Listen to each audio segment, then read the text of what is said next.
ici le compteur. Avant de plonger dans l'histoire du jour, pensez à vous abonner, activer la cloche et mettre un j'aime si vous aimez nos récits. C'est grâce à vous que l'aventure continue. Maintenant, place à l'histoire. Ferme les yeux. Respire lentement, profondément.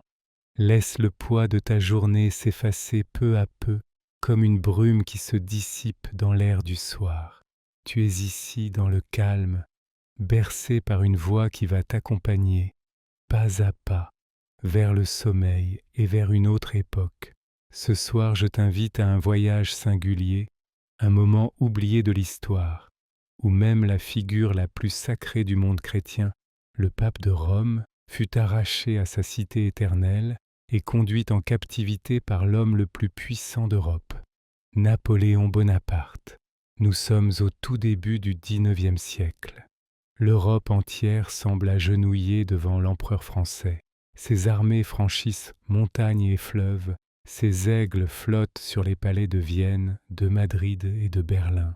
Pourtant, au cœur de Rome demeure une voix qui refuse de plier, celle du pape Pie VII, vieil homme frêle mais tenace, convaincu que son autorité spirituelle ne peut être soumise aux volontés d'un souverain terrestre. De cette résistance silencieuse naîtra l'un des épisodes les plus étonnants et méconnus de l'Empire. L'enlèvement d'un pape, conduit prisonnier loin de la basilique Saint-Pierre, pour devenir l'ombre captive d'un empereur. Ce récit, fait de nuits d'angoisse, de routes poussiéreuses, de palais silencieux et de face-à-face tendus, nous entraînera dans une atmosphère à la fois dramatique et contemplative. Laisse-toi guider, détends-toi et prépare-toi à découvrir comment, un soir d'été 1809, Rome s'endormit sous le bruit des bottes françaises et s'éveilla au silence d'un trône vide. Au tout début du XIXe siècle, l'Europe entière tremble sous le pas cadencé des armées françaises. Depuis son couronnement en 1804, Napoléon Bonaparte règne en maître incontesté. Ses généraux déplacent leurs troupes comme des ombres rapides sur le continent, renversant royaumes et républiques, installant frères et maréchaux sur les trônes nouvellement conquis. Paris est devenu le centre de gravité du monde occidental et l'empereur, tel un soleil ardent, impose sa lumière et sa chaleur à toutes les nations qui l'entourent. Pourtant, une lueur fragile mais tenace résiste encore, nichée au cœur de la ville éternelle, Rome, avec son souverain spirituel, le pape Pie VII. Ce pape n'est pas un jeune homme impétueux ni un stratège politique redoutable, mais un religieux austère, profondément attaché à sa mission spirituelle, convaincu que l'autorité de l'Église ne peut se plier à la volonté d'un seul homme, fût-il empereur. Pie VII est mince, au visage marqué par les années et par la gravité des charges qu'il porte. Son regard est doux mais ferme. Ses mains tremblent parfois lorsqu'il bénit la foule, mais son esprit, lui, reste inflexible. Napoléon, qui a fait de tant de rois des vassaux, ne supporte pas qu'un vieil homme, retranché dans ses palais aux murs séculaires, ose lui résister. Le conflit qui oppose l'empereur et le pape est né de la guerre, mais il se nourrit surtout d'orgueil, de pouvoir et de foi. L'empereur réclame l'alliance de Rome, exige que le Vatican ferme ses ports aux navires britanniques, ordonne que les prêtres prêchent en faveur de l'Empire. Le pape refuse. Sa mission, dit-il, n'est pas de soutenir une puissance terrestre, mais d'élever les âmes vers le ciel. Les tensions montent sourdes et pesantes, comme des nuages noirs qui s'amoncellent à l'horizon. Dans les rues de Rome, on murmure avec crainte le nom de Napoléon. Les commerçants craignent l'arrivée des soldats français. Les cardinaux débattent à voix basse dans les couloirs du Vatican. Et les pèlerins, venus des quatre coins de l'Italie, s'agenouillent devant Saint-Pierre en implorant la protection divine. Les cloches sonnent encore, mais derrière leurs carillons résonne une inquiétude sourde. La ville sait qu'elle est fragile. Les murailles antiques qui jadis ont résisté aux assauts des barbares ne suffiront pas à arrêter l'artillerie moderne, et les gardes suisses, fiers et colorés, ne sont que quelques dizaines face au régiment discipliné de l'empereur. Dans les salons du Quirinal, résidence papale, Pie VII marche lentement, entouré de ses conseillers. Il sait que l'heure est grave. Certains cardinaux lui suggèrent de céder, d'accepter les exigences françaises, d'éviter le pire pour préserver la paix. Mais Pie VII répond d'une voix calme et grave que céder serait trahir. L'Église, répète-t-il, ne peut se soumettre aux armes, car sa mission est éternelle. Dehors, la chaleur de l'été pèse sur Rome. Les pierres blanches des palais étincellent sous le soleil. Les fontaines bruissent doucement, mais l'air est chargé de tension. Les rumeurs courent.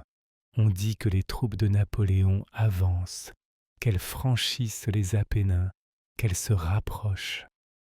Au tout début du XIXe siècle, l'Europe entière tremble sous le pas cadencé des armées françaises. Depuis son couronnement en 1804, Napoléon Bonaparte règne en maître incontesté. Ses généraux déplacent leurs troupes comme des ombres rapides sur le continent, renversant royaumes et républiques, installant frères et maréchaux sur les trônes nouvellement conquis.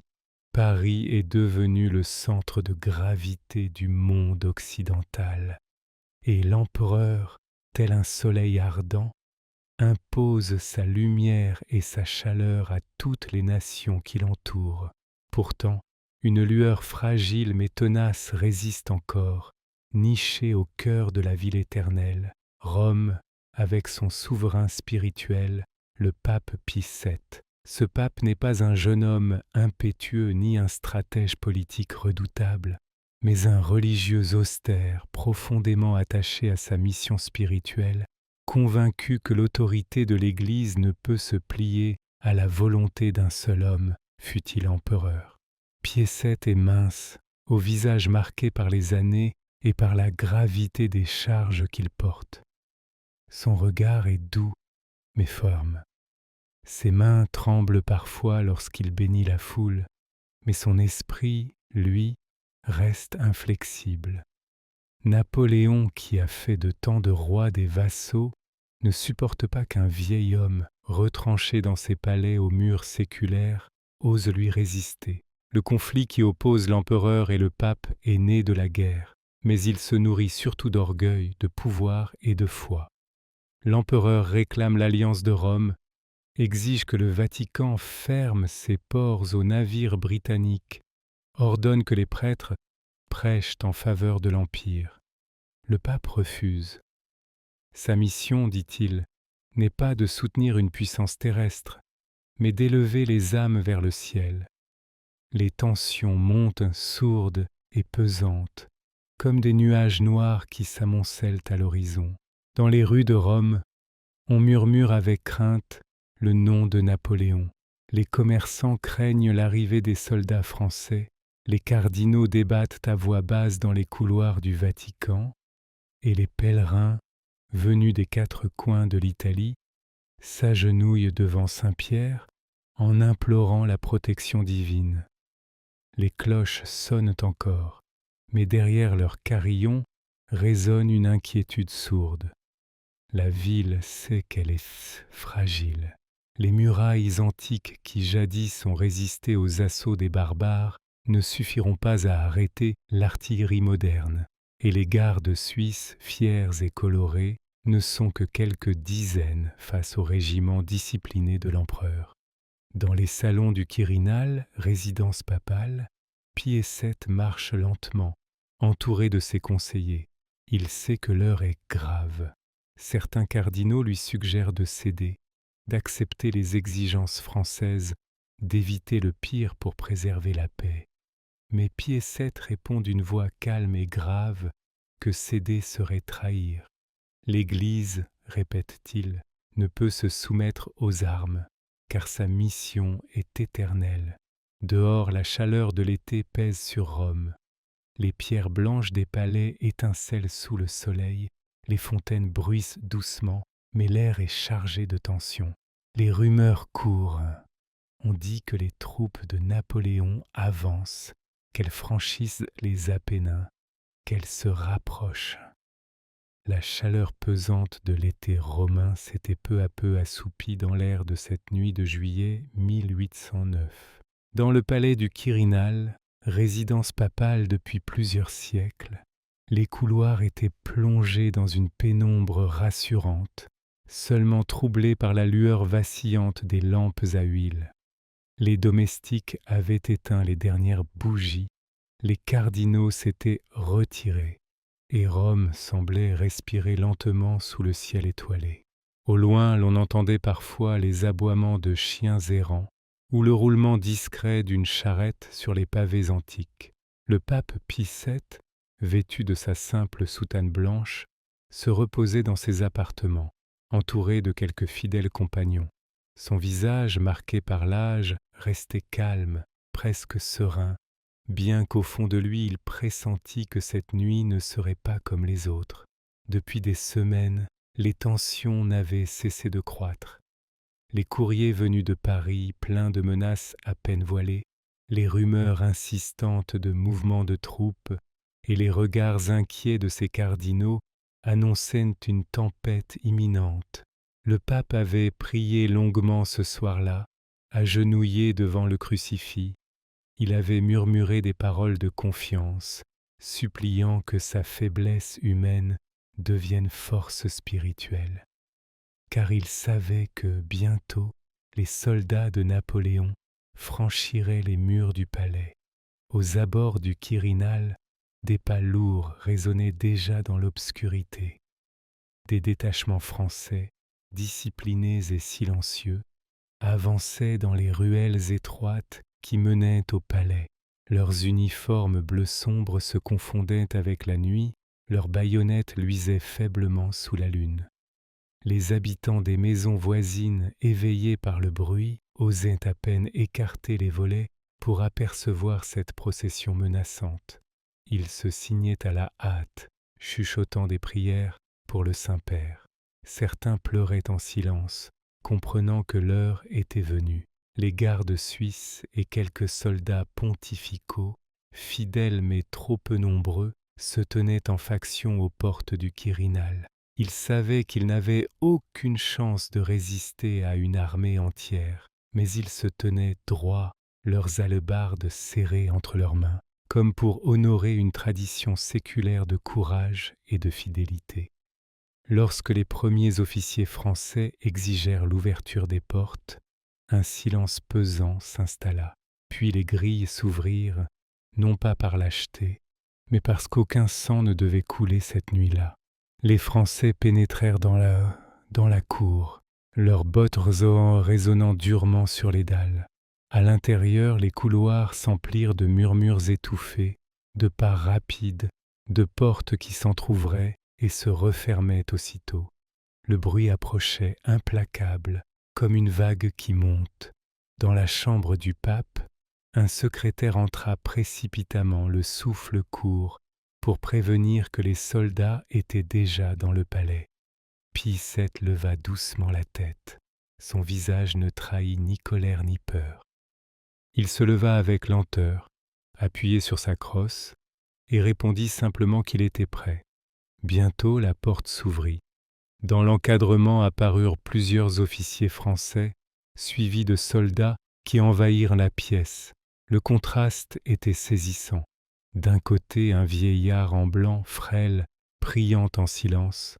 De l'autre, des hommes en uniforme, casques brillants, épées et mousquets prêts à l'action. Le commandant, d'une voix ferme, annonça que par ordre de l'empereur des Français, le pape devait quitter immédiatement Rome. Le pape leva lentement les yeux vers lui et répondit d'une voix faible mais assurée qu'il ne reconnaissait d'autre autorité sur terre que celle de Dieu. Les soldats échangèrent des regards gênés. Même eux, habitués à la discipline et aux conquêtes, semblaient troublés par cette scène étrange. Mais les ordres étaient clairs. Le pape fut invité à se préparer On lui laissa à peine le temps de prendre un manteau léger et quelques affaires. Ses proches, bouleversés, tentaient de l'entourer, mais beaucoup furent retenus par les soldats. Quelques cardinaux purent l'accompagner, les autres restèrent à Rome, leurs visages pâles derrière les fenêtres du palais. Au moment de quitter sa chambre, Pied VII s'arrêta devant le crucifix et fit lentement le signe de croix.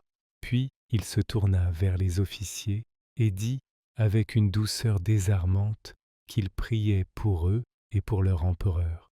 On le conduisit dans les escaliers sombres du Quirinal, tandis que les pas résonnaient comme un glas. Dehors, la cour du palais était envahie par des soldats alignés, des chevaux piaffaient, des voitures attendaient. Le pape fut installé dans une calèche modeste, encadrée de cavaliers. Autour, les habitants de Rome, prévenus par des rumeurs, s'étaient rassemblés dans les ruelles voisines. Ils pleuraient, certains s'agenouillaient, d'autres tendaient les bras comme pour retenir leur pasteur. Mais les soldats tenaient la foule à distance. Alors que la calèche s'ébranlait, emportant Pie VII loin du Quirinal, un silence lourd tomba sur la ville. On n'entendait plus que le roulement des roues sur les pavés et le bruit des sabots dans la nuit. Rome, la ville éternelle, venait de perdre son père spirituel, enlevé par des soldats venus du nord. Derrière les murs du palais désormais vides, les bougies s'éteignaient une à une, comme si la lumière même du Vatican s'évanouissait. Pour les habitants, ce fut un choc immense, une blessure profonde. Le pape, symbole de résistance, venait d'être arraché à la cité de pierre. Mais pour Pied VII, ce n'était que le commencement d'un long chemin de souffrance et de solitude qui le mènerait à travers montagnes et plaines, loin de Rome, jusqu'aux geôles silencieuses de l'Empire français. Cette nuit de juillet, discrète et sombre, resta gravée dans les mémoires comme celle où le pouvoir terrestre osa défier l'autorité spirituelle en frappant au cœur même de la chrétienté. La calèche qui emportait Pie VII quitta le Quirinal au cœur d'une nuit d'été étouffante. Escortée par des cavaliers français, elle descendit lentement les ruelles pavées, éclairée par les torches qui projetaient de longues ombres sur les façades endormies. Derrière elle, la ville éternelle semblait retenir son souffle. Quelques habitants, réveillés par le fracas des sabots, s'étaient risqués à ouvrir leurs volets. Certains tombèrent à genoux, d'autres levèrent la main pour tracer un signe de croix en silence. La silhouette blanche du pape, devinée derrière une vitre, s'éloignait comme un dernier éclat fragile que la nuit engloutissait. Rome, humiliée et impuissante, perdait son père spirituel. À l'intérieur de la voiture, Pied VII priait. Ses doigts noueux serraient un chapelet, ses lèvres murmuraient sans répit. Il ne regardait pas ses geôliers, mais songeait à Rome, à la basilique Saint-Pierre, aux cloches de la cité qui résonnaient encore dans sa mémoire. Ses compagnons, eux aussi bouleversés, essayaient de trouver quelques mots d'encouragement, mais tous savaient que ce voyage n'était pas un déplacement comme les autres.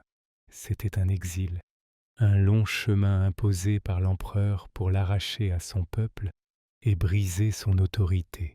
Lorsque l'aube se leva sur les collines du Latium, les paysages baignés de lumière dorée s'offrirent aux yeux des voyageurs. Les champs s'étendaient à perte de vue, ponctués d'oliviers aux feuilles argentées et de cyprès dressés comme des sentinelles. Dans les villages traversés, la même scène se répétait. Les paysans interrompaient leur labeur, posaient leurs outils et s'agenouillaient dans la poussière à la vue du cortège. Les femmes portaient leurs enfants pour qu'ils puissent apercevoir une dernière fois l'homme en blanc, et les vieillards, courbés par les ans, levaient vers lui des regards pleins de larmes. Partout le silence s'imposait, seulement troublé par le roulement des roues et le pas cadencé des chevaux. Les soldats français, disciplinés, tenaient la foule à distance. Certains détournaient pourtant le regard, gênés par cette dignité silencieuse qui se dégageait du prisonnier. Habitués aux marches triomphales, ils découvraient une étrange procession où leurs captifs recevaient plus d'hommages qu'eux-mêmes. À chaque étape, les bénédictions du pape, faibles mais inlassables, devenaient un acte de résistance. Ses mains tremblaient, mais son geste était ferme. Dans cette lenteur solennelle, l'humiliation politique se transformait en victoire spirituelle. Le chemin devint plus rude en approchant des Apennins. Les pentes abruptes ralentissaient la calèche, les chevaux peinaient, les rafales glacées s'engouffraient dans les cols. Pie VII, affaibli, priait toujours, enveloppé d'un manteau trop léger pour le protéger. Dans un petit village perché, il fut autorisé à descendre quelques instants. Les habitants, agenouillés dans la neige, reçurent sa bénédiction. Les soldats tentaient de contenir la foule, mais l'émotion débordait, irrésistible.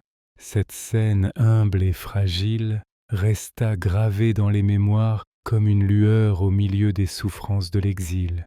Puis vinrent les Alpes. Le cortège franchit des cols vertigineux, longea des précipices glacés, traversa des torrents rugissants. La neige éclatante recouvrait tout d'un voile pur. Dans ce décor majestueux, la silhouette blanche du pape, minuscule et frêle, paraissait perdue au milieu de l'immensité. Et pourtant sa dignité donnait à ce passage une dimension biblique. Les habitants des vallées se pressaient encore, malgré le froid et les interdictions, pour apercevoir le vieil homme. Certains racontèrent plus tard que jamais bénédiction n'avait semblé aussi puissante que celle reçue ce jour-là, sur fond de montagnes éternelles. En redescendant vers la France, l'accueil changea. Ici, moins de ferveur, plus de curiosité. Le peuple, façonné par la Révolution et par la propagande impériale, observait le cortège avec distance. Mais même là, quelques femmes se signaient discrètement, des vieillards inclinaient la tête, et des enfants regardaient avec étonnement cet homme vêtu de blanc au milieu des uniformes bleus. Les jours devinrent monotones, repas pris dans des auberges surveillées, nuits passées dans des chambres froides, toujours sous la vigilance des soldats. Le pape priait sans relâche, son esprit tourné vers Rome, vers les fidèles qu'il avait laissés derrière lui. Après de longues semaines, la calèche franchit enfin les grilles de Fontainebleau. Le château surgissait au milieu de la forêt, vaste et imposant, ses façades élégantes reflétant la grandeur d'un autre temps. Ses cours pavées, ses jardins ordonnés semblaient promettre le repos, mais Pie VII savait que ce lieu n'était pas un refuge. C'était une cage dorée, une prison raffinée, où son corps serait respecté mais où sa liberté resterait captive. En descendant de la voiture, il leva les yeux vers les hautes façades et comprit que le voyage d'exil touchait à sa fin, mais qu'un autre combat commençait.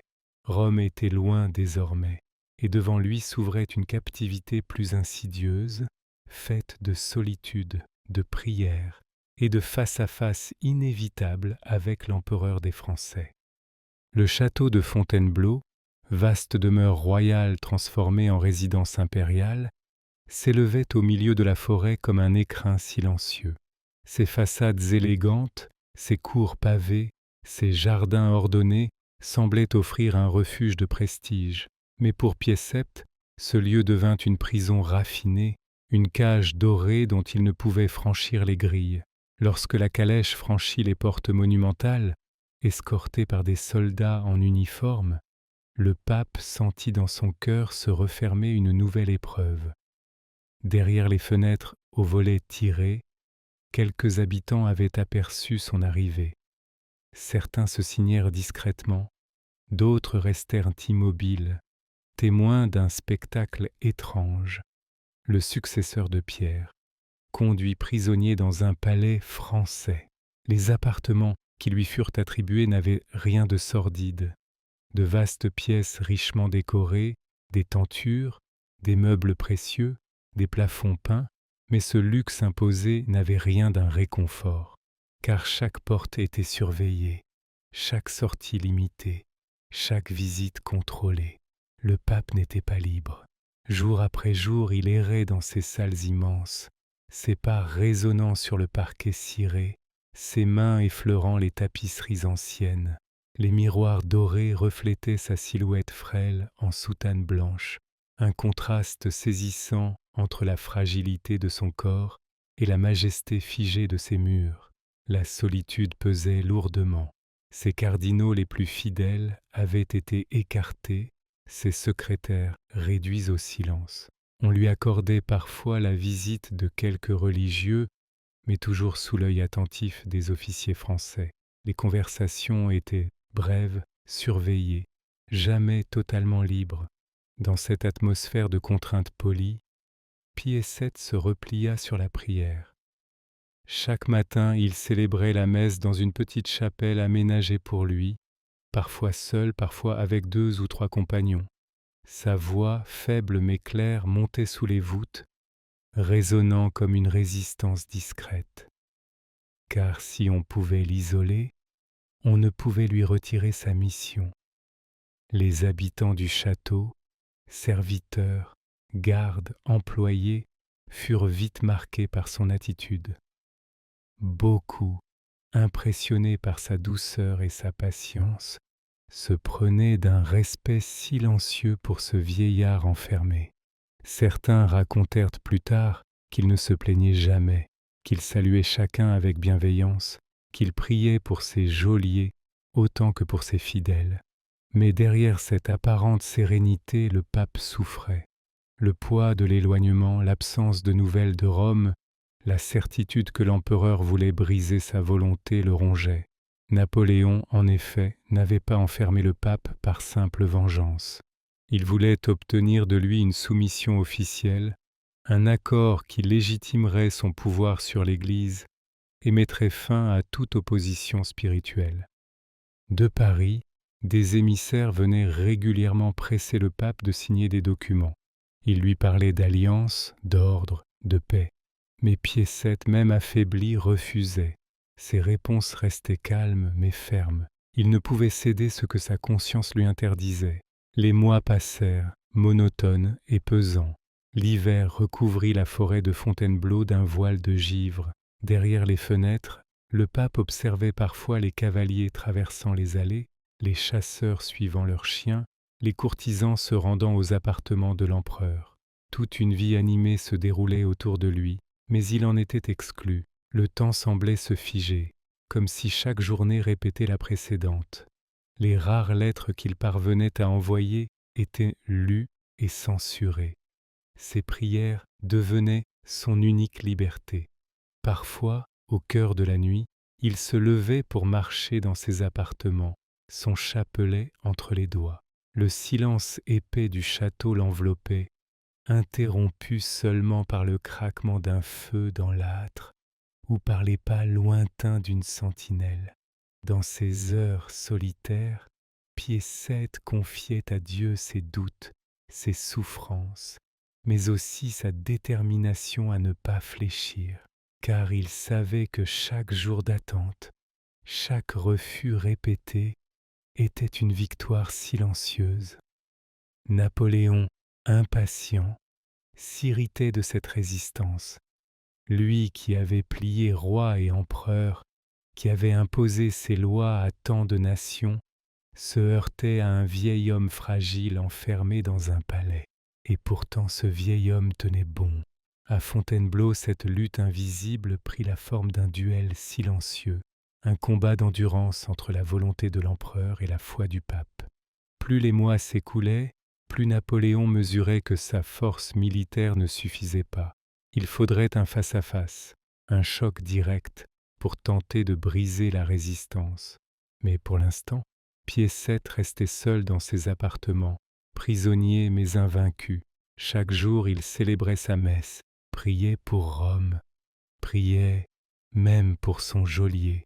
Et dans le silence majestueux du château, cette prière devenait sa manière d'affirmer au monde que l'autorité spirituelle ne se mesure pas au canon, mais à la fidélité d'une conscience. Ainsi s'écoulèrent les mois à Fontainebleau, entre solitude, surveillance et prière. Le pape n'était plus maître de ses mouvements, mais il restait maître de son âme. Et bientôt, ce duel invisible allait prendre corps dans une rencontre décisive, celle du pape et de l'empereur, face à face, dans le même palais. L'heure du face-à-face tant attendu arriva enfin. Après de longs mois de solitude et de pressions indirectes, Napoléon décida de rencontrer personnellement le pape à Fontainebleau. Pour l'empereur, ce n'était pas seulement une question politique, mais une affaire d'orgueil. Comment admettre qu'un vieillard fragile, enfermé dans un château français, puisse encore lui résister, alors que des rois et des empereurs avaient plié devant lui? Napoléon voulait obtenir une victoire éclatante, et cette victoire ne se mesurerait pas en bataille, mais en signature et en consentement. C'était un affrontement d'une autre nature, un duel d'autorité, de volonté, presque de regard. Lorsque le jour de la rencontre arriva, on installa le pape dans une grande salle du château, sobre mais solennelle. Les rideaux lourds étaient tirés. La lumière filtrée donnait à la pièce une atmosphère grave. Pie VII, vêtu de sa soutane blanche, s'assit dans un fauteuil simple, le dos droit malgré la fatigue. Son visage était pâle, mais ses yeux conservaient une profondeur calme. Il priait silencieusement, préparant son âme à ce moment. Puis la porte s'ouvrit brusquement.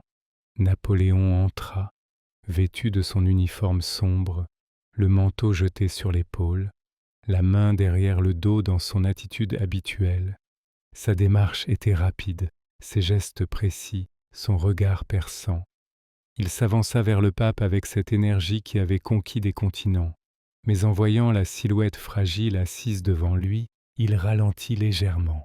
Pendant un instant, le contraste était saisissant. D'un côté, l'homme le plus puissant d'Europe, chef d'armée, maître de royaume, de l'autre, un vieillard sans armes, sans couronne, prisonnier, mais porteur d'une autorité invisible.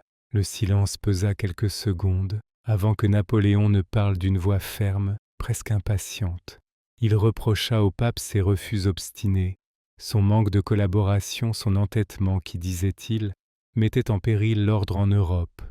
Il évoqua ses victoires, ses projets, sa vision d'un empire stable et durable. Il affirma qu'il avait besoin du soutien de l'Église, que le pape devait comprendre la nécessité d'unir le spirituel et le temporel. Ces paroles, martelées comme des ordres, résonnaient dans la pièce. Le pape écoutait sans l'interrompre. Ses mains reposaient sur ses genoux, ses lèvres restaient closes, ses yeux fixés sur l'empereur. Quand Napoléon se tut enfin, Pie VII répondit d'une voix douce, lente, posée. Il parla non en politique, mais en pasteur. Il rappela que l'Église n'était pas l'instrument d'un pouvoir terrestre, qu'elle appartenait à Dieu seul. Il dit que son devoir n'était pas de servir un empire, mais de protéger la foi, les sacrements, la liberté spirituelle. Ces mots étaient simples, mais leur calme tranchait avec la vigueur impérieuse de Napoléon. L'empereur s'agita, fit quelques pas dans la pièce, leva les bras, comme s'il affrontait un adversaire invisible. Il tenta la séduction, promettant protection et gloire.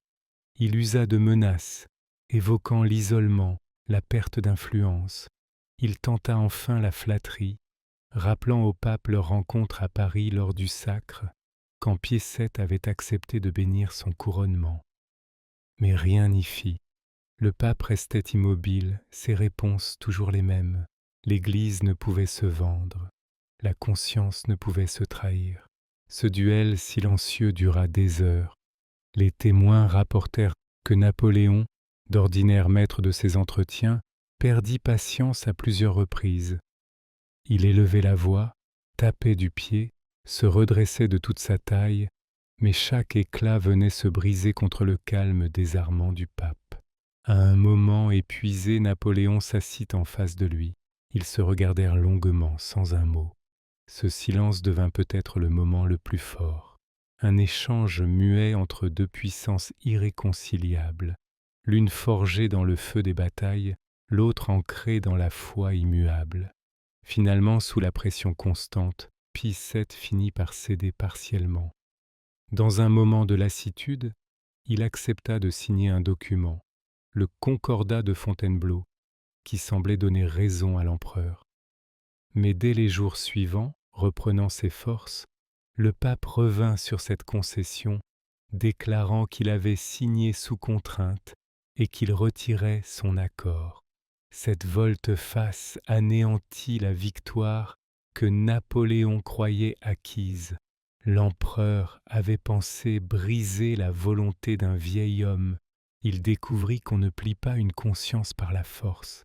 De ce duel psychologique, aucun triomphateur n'émergea clairement. Napoléon resta irrité, humilié de ne pas avoir obtenu une soumission pleine et entière. Le pape, lui, sortit affaibli physiquement, mais renforcé spirituellement, car il avait montré que l'autorité de l'empereur, si vaste fût-elle, trouvait ses limites devant la foi. Ce face-à-face à Fontainebleau demeure l'un des plus étranges de l'histoire. Un empereur au sommet de sa gloire, maître d'un continent, incapable de vaincre le silence et la persévérance d'un vieillard enfermé dans ses murs. Dans les couloirs du château, le souvenir de cette rencontre resta comme une ombre, la preuve que la force seule ne suffit pas et que le pouvoir terrestre, si éclatant, peut se heurter à une résistance invisible, mais invincible. Les jours, puis les mois passèrent, et le château de Fontainebleau devint pour Pie VII un horizon figé. Mais dehors, l'Empire commençait à vaciller. Napoléon, qui avait dominé l'Europe avec une force inégalée, voyait s'accumuler les revers. L'Espagne s'embrasait dans une guérilla sanglante, les campagnes de Russie se transformaient en désastres, et les armées coalisées repoussaient peu à peu l'aigle impérial vers la France. Tandis que le monde changeait au rythme des batailles, le pape, lui, priait toujours dans le silence de sa captivité. Sa résistance avait pris une forme étrange. Il n'était ni chef de guerre, ni stratège, mais son obstination tranquille avait mis en échec la volonté de Napoléon. Au cœur de ce duel, le vieil homme avait incarné une limite que l'empereur n'avait pas pu franchir. L'hiver 1813 approchait quand les choses s'accélérèrent. Napoléon, épuisé par la guerre et affaibli par les coalitions, ne pouvait plus maintenir indéfiniment sa mainmise sur le pape. La captivité commençait à devenir embarrassante, même aux yeux de ses proches. L'image de Pie VII, vieillard enfermé dans un château, soulevait une compassion qui minait l'autorité impériale. Alors, dans un geste mêlé de calculs politiques et de nécessité, Napoléon ordonna finalement sa libération.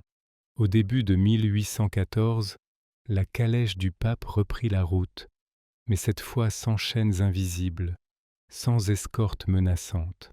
On le ramena vers l'Italie, vers Rome, dans une lente procession qui ressemblait à un retour triomphal. Partout où il passa, les foules accoururent, les cloches sonnèrent, les habitants s'agenouillèrent, et le peuple acclama ce vieillard qui revenait d'exil comme un martyr victorieux. La silhouette fragile de Pie VII, qui levait la main pour bénir malgré la fatigue, apparaissait désormais comme l'image vivante d'une victoire morale sur l'empereur. Lorsqu'enfin les portes de Rome s'ouvrirent devant lui, la ville entière se couvrit de ferveur. Les rues résonnaient de chants, les clochers carillonnaient à l'unisson, et les habitants pleuraient de joie. Le pape entra de nouveau dans la basilique Saint-Pierre, son pas hésitant mais son regard assuré. Il avait quitté Rome en prisonnier, il revenait en pasteur libéré, porteur d'une dignité encore plus grande. Dans le même temps, Napoléon vivait ses dernières heures de gloire. Quelques mois après le retour du pape, l'empereur était contraint d'abdiquer, accablé par ses défaites. Il quitta lui aussi Fontainebleau, mais cette fois non en maître, mais en exilé, marchant seul dans la cour, saluant une garde en larmes. Le contraste était saisissant. L'un avait quitté le château prisonnier et y avait trouvé une victoire spirituelle. L'autre quittait ce même château, dépouillé de son pouvoir, en vaincu. L'histoire capricieuse et ironique avait renversé les rôles. Pie VII, de retour à Rome, ne chercha pas la vengeance. Il pria pour son ancien geôlier, lui offrit même une certaine compassion. Quand Napoléon fut envoyé à l'île d'Elbe, puis à Sainte-Hélène, le pape n'exulta pas de sa chute. Il voyait dans ce destin brisé la fragilité de toute puissance terrestre. Pour lui, l'épisode de sa captivité n'était pas une revanche, mais une leçon. L'Église pouvait être attaquée, humiliée, enfermée, mais elle survivait, car sa mission dépassait les empires. Cet épisode pourtant resta longtemps dans l'ombre des grands récits. Les manuels d'histoire s'attardèrent sur les batailles, sur les conquêtes et les défaites de Napoléon, mais oublièrent souvent ce duel étrange, silencieux, entre un pape prisonnier et un empereur impatient. Pourtant, dans les mémoires du peuple, il demeura comme une page émouvante, un rappel que la force brute peut échouer devant la constance d'une conscience. Le temps passa. Napoléon mourut sur son île lointaine. Pie VII poursuivit son pontificat encore quelques années, mais l'image qui resta de lui fut celle d'un homme humble, patient, qui avait traversé l'épreuve sans renier sa foi. Aujourd'hui encore, dans les couloirs silencieux de Fontainebleau, certains visiteurs évoquent ce face-à-face singulier. Ils imaginent le pape marchant dans ses appartements, chapelet en main, ou assis dans la grande salle face à l'empereur. Ils sentent peut-être encore l'écho de ce duel invisible, de cette lutte sans épée ni canon, où deux autorités s'affrontèrent dans le silence. Et lorsque la nuit tombe sur les jardins, que la brume recouvre les pavés, on peut presque entendre le roulement lointain d'une calèche quittant le château, emportant avec elle un vieillard en blanc dont la prière avait triomphé des armées. Ainsi s'acheva cette page oubliée de l'histoire. Un pape captif, un empereur invincible devenu vaincu, et au milieu, une vérité simple et profonde, que les empires passent, mais que la conscience, elle, demeure. Si cette histoire vous a plu, pensez à liker, à vous abonner et à activer la cloche pour ne pas rater les prochaines. C'était le Conteur.